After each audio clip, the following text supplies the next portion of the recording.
السلام عليكم هديت كعصب تاي channel كان ديارة ملعبتي فضلا سبسكرايب صار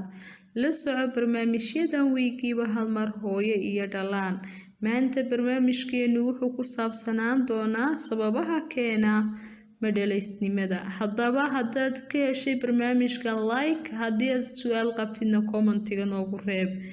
haddaba sababaha keena madhalaysnimada ee afka qalaadna lagu yiraahdo infertility ilaahay ayaa ubadka bixiyay waxa uu qaybsamaa 3 qaybood midda koowaad waxay ka timaadaa Allah xaqiisa oo ilaahay ayaa quraankiisa ku sheegay yiri ubadka waxaan siiyaa ciidan doonana ma siiyo haddaba markaan halka kaga nimaadno Allah xaqiisa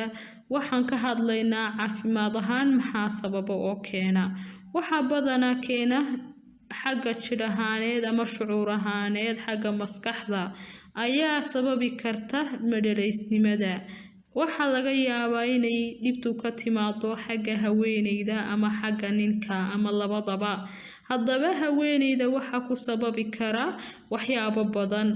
inay soo saari karin ugxaanta ama aanay bacrimin karin ugu sababi waxa kale oo ku sababi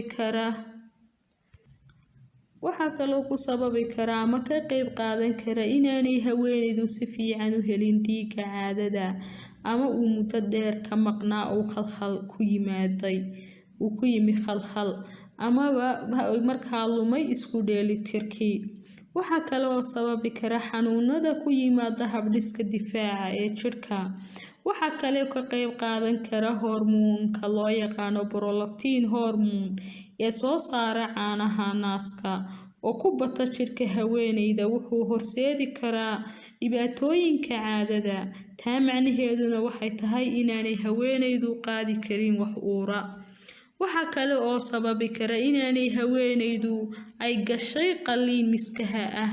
ama xaaladda loo yaqaan ectopic pregnancy inay ku dhacday oo markay tuumbooyinkeeda makaanka waxyeeleeyay qalliinkaasi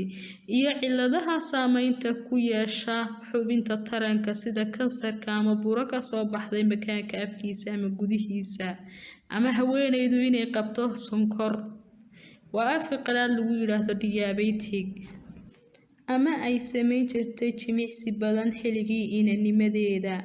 ama aanay helin cunto isku dheelitiran ama nafaqada jirka oo liidata ama daawooyinka sida chemotherapy-ga oo isticmaali jirtay ama isku dheelitir la'aanta hormoonada jirka sidoo kale polycystic ovary syndrome waa xaalad saameyn ku yeelata shaqaynta ugxaanta haweeneyda ayaa iyaduna waxa kale oo sababi kara infekshinada ku dhaca xubnaha taranka ama miskaha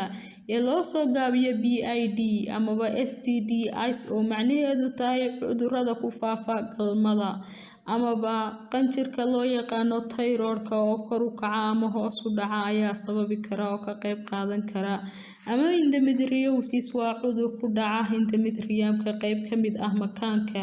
ee implantation-ku ka dhacay ilmuhu qabsado xilliga laga soo dulceeyo haddaba waxa halka ku eeg sababaha ka imanaya xagga haweeneyda